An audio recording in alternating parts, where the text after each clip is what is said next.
Sunday to all of you. It's hard to believe. April 9th, 2023. Here we are.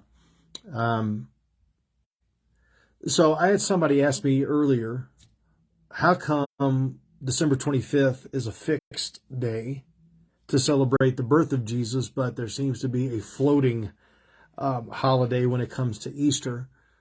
And I believe that the explanation is that is the Sunday after the first full moon, after the equinox, the spring equinox. So that's why it floats.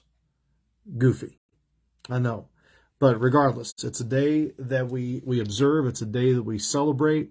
It's a day that we really approach with just a tremendous amount of joy. And every so often I'm looking at it, especially we as preachers, when we start thinking about Easter sermons and what we're going to sing, what we're going to do and such. And there's a piece of it where, yes, it is an extraordinary day. But there's also a piece of it where it is just another ordinary Sunday that we are worshiping our risen Savior. It's true. Every single Sunday that we get together, we are exalting Jesus. Our aim at ARBC is connecting all people to the truth and hope in Jesus. That's every Sunday. It's really every day. Everything that we do there's an aim, there's an ambition that we hope will be an actuality in all cases. In some cases it is.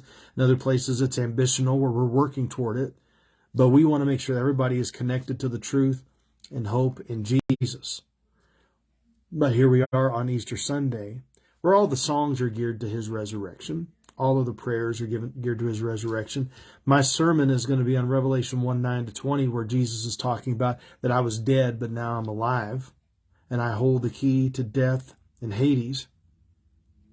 So you see all of that, and you're like, okay, we're going to make this pointed to the resurrection of Jesus, but it's also something that's laced with everything that we do.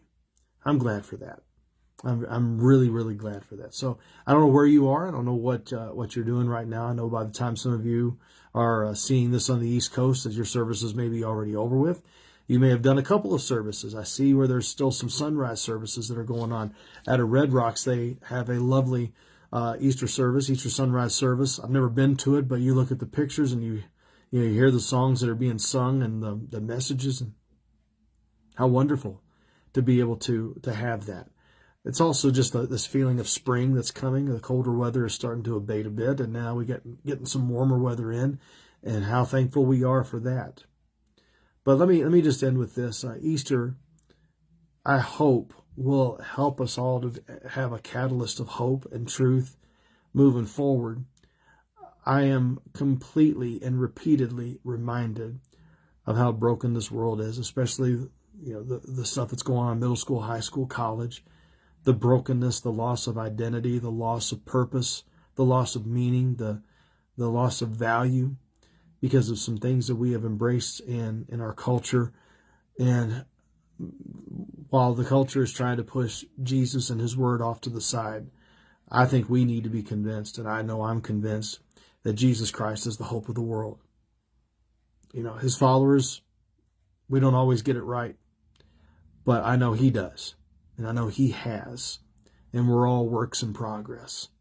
So I hope that on this Easter morning, and every morning really, that we wake up grateful for the promises that he has given to us, and that we move forward as Christians, those of us who are followers of Jesus, that we would move forward and live as if we are followers of Jesus. If you're not a follower of Jesus, I hope that you realize that Jesus Christ died to rescue you from your sin and from your brokenness. He made us for a reason and a purpose, and we try to find purpose and meaning and value in so many other things that try to help us, that we think are going to help us physically, emotionally, spiritually, relationally. But it's only through Jesus Christ as we turn from our sin, turn from our brokenness, and turn to who Christ is and what he has done, and truly trust and treasure all that he is and all that he has done on our behalf, that we will be rescued from our brokenness and over the dominion of sin and over the dominion of self.